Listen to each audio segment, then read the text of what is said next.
All right, I am going to take you through some books I have been reading this month. Bunny and Tree. Bunny and Tree is a long book and it is also a wordless book. So everything comes from what the students notice in this story. There's a lot of interpretation to retell the story or find the problem, find the solution. So this book isn't a one and done book. Definitely open to interpretation with things like the speech bubbles, what is the rabbit saying to the tree, as well as interpreting the picture, any facial expressions. So this is not a quick and easy read aloud, it's definitely a thinking book. Catway by Sarah Lundberg, which is translated from Swedish in this version of the book. A girl has a bit of a standoff with her cat in this book, and the cat, she gets annoyed with the cat's behaviour, and the cat is like, why are you the boss? And after losing the cat and realising how much she misses the cat, she decides to let the cat be the boss. And it requires some patience on the girl's part, but she starts to see things that maybe she wouldn't have noticed before.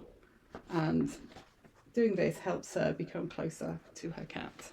Once I Was a Giant by Zeno Sorda is a wonderful book. It's told from the perspective of a pencil, and a illustrator and author basically has got a mental block, can't think what to do, has run out of ideas, and then his pencil, much to his shock, begins to tell his story about when he was a great tree. And basically it's a great book for looking and thinking about perspective and looking at things from someone's point of view, and the illustrations are also told from different perspectives. They're not all just straight on, and so your students can see the vastness of the tree and what it is in the illustrator's hands. So this book is not just a read it and be done book.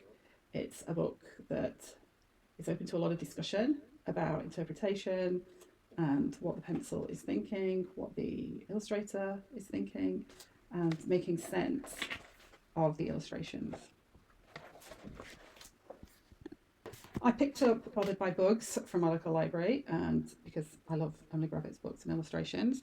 This book is great for cause and effect, and especially this time of year, when the animals, including Pete the Badger, who you may remember from books like Tidy, realise that the insects that suddenly swarm their forest are actually not the problem. They are the problem.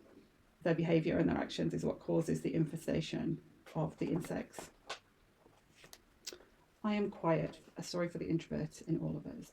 I definitely relate to this story because I'm an introvert. And if you are also an introvert who has worked with lots of extroverts, they do tend to think that introverts are just shy.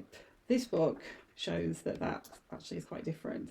Even though an introvert may not say a lot or speak up, a lot is happening on the inside. And this book shows that, all the different ways that an introvert is observing and thinking about what they're seeing and then putting it into practice. And the story follows Emil and basically looking at his inside and not just the external Emil. The Endless Sea by Chi Tai, also from my local library. This isn't a book I would necessarily read to every child because it's based on a true story, and it is about a young child and her family when they leave Vietnam after the war, and basically they have a very dangerous journey. There isn't enough food and water, the boat they're on begins to fail, and many people don't survive. Eventually they're rescued and they're taken to the UK.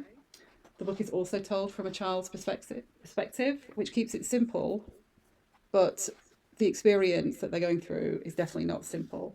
It's a book about survival, fear, uncertainty, and the search for safety.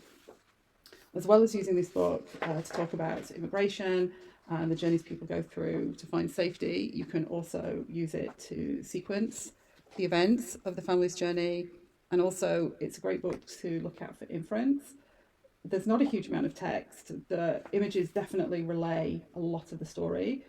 So I would definitely use this book to look at how the family is feeling, what different family members are thinking, and which also then links in with using the book to talk about perspective or point of view, especially as the book is told from the perspective of a child. You can also get your students to think about how are the adults feeling in this situation and what is similar and different.